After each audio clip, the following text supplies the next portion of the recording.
اعوذ باللہ من الشیطان الرجیم، بسم اللہ الرحمن الرحیم۔ آپ صلی اللہ علیہ وآلہ وسلم نے ولا کے بیچنے اور اس کے ہبہ کرنے سے منع فرمایا، کیونکہ ولا ایک حق ہے جو آزاد کرنے والے کو اس غلام پر حاصل ہوتا ہے جس کو آزاد کرے۔ ایسے حقوق کی بیع نہیں ہو سکتی، معلوم نہیں مرتے وقت اس غلام کے پاس کچھ مال وغیرہ رہتا ہے یا نہیں۔ حضرت عائشہ رضی اللہ تعالیٰ نے بیان کیا کہ بریرہ رضی اللہ تعالیٰ عنہ کو میں نے خریدا تو اس کے مالکوں نے ولا کی شرط لگا دی کہ آزادی کے بعد وہ انہی کے حق میں قائم رہے گی۔ میں نے آپ صلی اللہ علیہ وسلم سے اس کا ذکر کیا تو آپ نے فرمایا تم انہیں آزاد کر دو۔ ولا تو اسی کی ہوتی ہے جو قیمت دے کر کسی غلام کو آزاد کر دے۔ پھر میں نے انہیں آزاد کر دیا۔ پھر نبی کریم صلی اللہ علیہ وسلم نے بریرہ رضی اللہ تعالیٰ عنہ کو بلایا اور ان کے شوہر کے سلسلے میں انہیں اختیار دیا۔ بریرہ نے کہا اگر وہ مجھے فلاں چیز بھی دیں تب بھی میں اس کے پاس نہیں رہوں گی، چنانچہ وہ اپنے شوہر سے جدا ہو گئی۔ اس کے خاوند کا نام مغیث تھا، وہ غلام تھا۔ لونڈی جب آزاد ہو جائے تو اس کو اپنے خاوند کی نسبت جو غلام ہو اختیار ہوتا ہے، خواہ نکاح باقی رکھے یا فسخ کر دے۔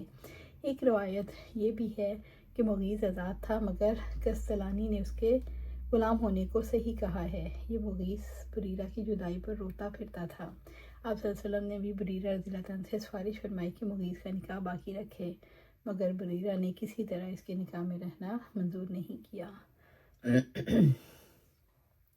اگر کسی مسلمان کا مشرک بھائی یا چچا قید ہو کر آئے تو کیا ان کو چھڑانے کے لیے اس کی طرف سے فدیہ دیا جا سکتا ہے؟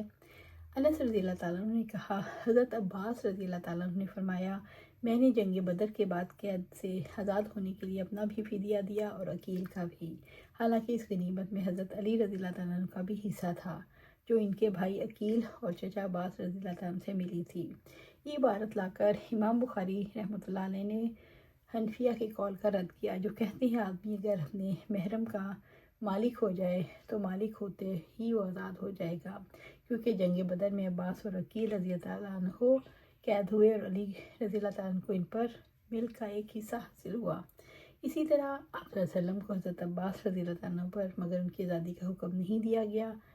حنفیہ یہ کہہ سکتے ہیں جب تک لوٹ کا مال تقسیم نہ ہو اس پر ملک حاصل نہیں ہوتی۔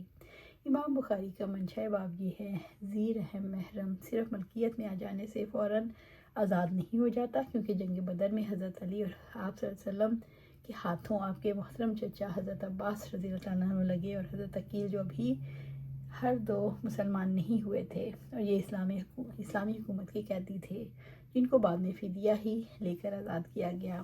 ثابت ہوا آدمی اگر کسی اپنے ہی محرم غیر مسلم کا مالک ہو جائے تو وہ بغیر آزاد کیے آزاد نہیں پا سکتا۔ یہی باب کا مقصد ہے۔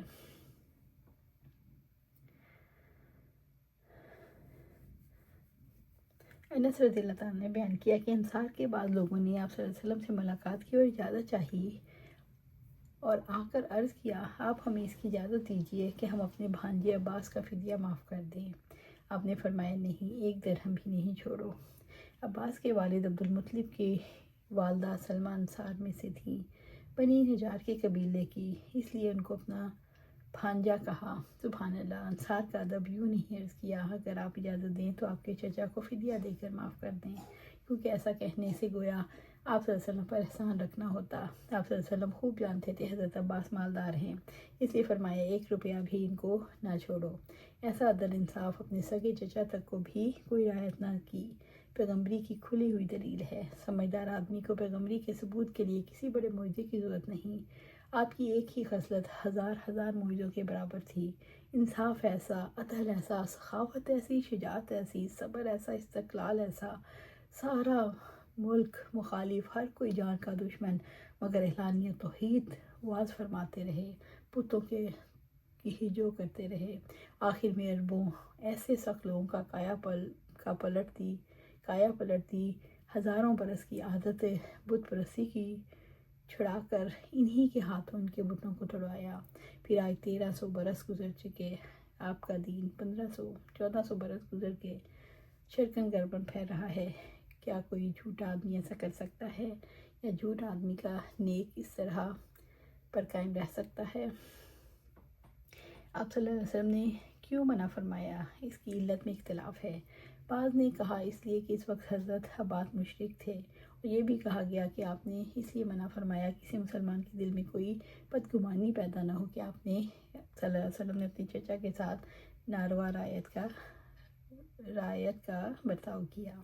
اللہ سبحانہ تعالیٰ سے دعا ہے ہمیں قرآن و سنت پر عمل کرنے کی توفیق دے، اس پر جمع دے، اور جنت الفردوس کے اعلیٰ مقام پر اپنے پاس گھر عطا فرمائے۔ آمین یا رب العالمین۔